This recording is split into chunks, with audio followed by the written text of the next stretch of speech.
আসসালামু আলাইকুম ওয়া রাহমাতুল্লাহি ওয়া বারাকাতুহু। আল হক মিডিয়া ভিশনে স্বাগতম। আজ আমার ভিডিওর বিষয় একটি পিপিলিকা একটি পুরো উম্মতকে বাঁচিয়ে দিল। এই ভিডিওতে রয়েছে কোরআন ও হাদিসে বর্ণিত এক অনন্য কাহিনী, যেখানে একটি ছোট পিপিলিকার দোয়ায় বদলে যায় পুরো পরিস্থিতি। সূরা আন-নামল আয়াত 18-তে আল্লাহ সুবহানাহু ওয়া তাআলা পিঁপড়ার বুদ্ধিমত্তা ও ঈমানের কথা উল্লেখ করেছেন। শিখে নিন ছোট দোয়া কিভাবে হতে পারে বরকতময়। দেখতে হলে পুরো ভিডিওটি দেখুন। যখন পুরো একটি জনপদ খরায় শুকিয়ে যায়, আকাশ বৃষ্টি বন্ধ করে দেয়, তখনই সবাই চায় কোনোভাবে বৃষ্টি নামুক। সেই সময় এক নবী আলাইহিস সালাম আল্লাহর কাছে পানির জন্য প্রার্থনা করলেন। তিনিও তার উম্মতকে নিয়ে মাঠে নামলেন বৃষ্টি চাওয়ার জন্য। সবাই কান্নাকাটি করলো, হাত তুলে দোয়া করলো, কিন্তু আকাশ নিস্তব্ধ, কোনো বৃষ্টি নামলো না।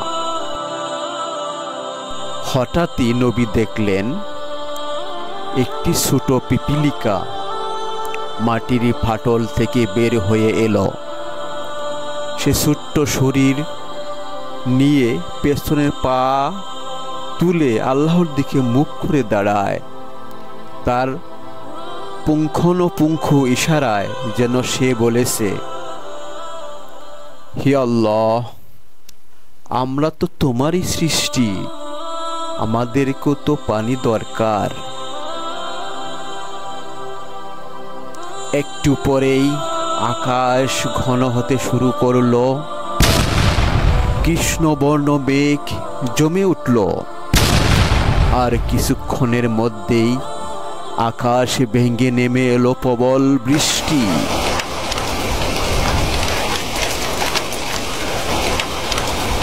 নবী আলাইহিস সালাম তার উম্মতকে বললেন,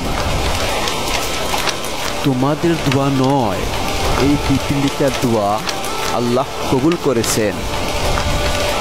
তার ইখলাস, তার ক্ষুধা, তার অশ্রু আল্লাহ তা ফিরিয়ে দেননি।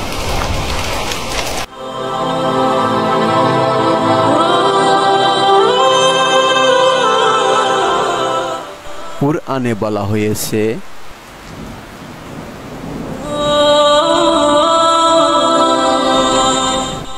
যখন পিঁপড়ার উপত্যকায় পৌঁছালো, তখন এক পিঁপড়া বলল, হে পিঁপড়ারা, তোমরা নিজেদের বাসায় ঢুকে পড়ো, যাতে সুলাইমান ও তার সৈন্যরা অজান্তে তোমাদের পিছে না ফেলে।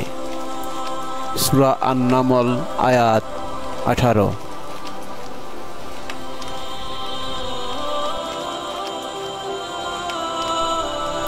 পিপিলিকাও কথা বলে, তাদের দোয়া কবুল হয় যদি থাকে ঈমান আর খাঁটি প্রার্থনা। তোমার ঈমান, তোমার চোখের পানি, তোমার ছোট্ট দোয়া, তা যদি হয় অন্তর থেকে, তবে তা কবুল হবে নিশ্চিত। তুমি যদি একটি পিপিলিকার মতো হতে পারো, তবু আল্লাহ তোমাকে ফিরিয়ে দেবেন না। হয়তো তোমার দোয়াই নেমে আসবে বরকত, হয়তো তোমার চোখের পানি হবে কারো মুক্তির রাস্তা। তুমি থেমো না, দোয়া করে দাও।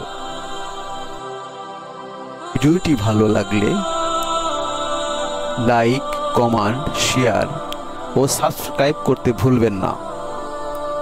আরও এইরকম ইসলামিক ভিডিও পেতে থাকুন আল হক মিডিয়া ভিশনের সাথে। জাযাকাল্লাহ খায়ের।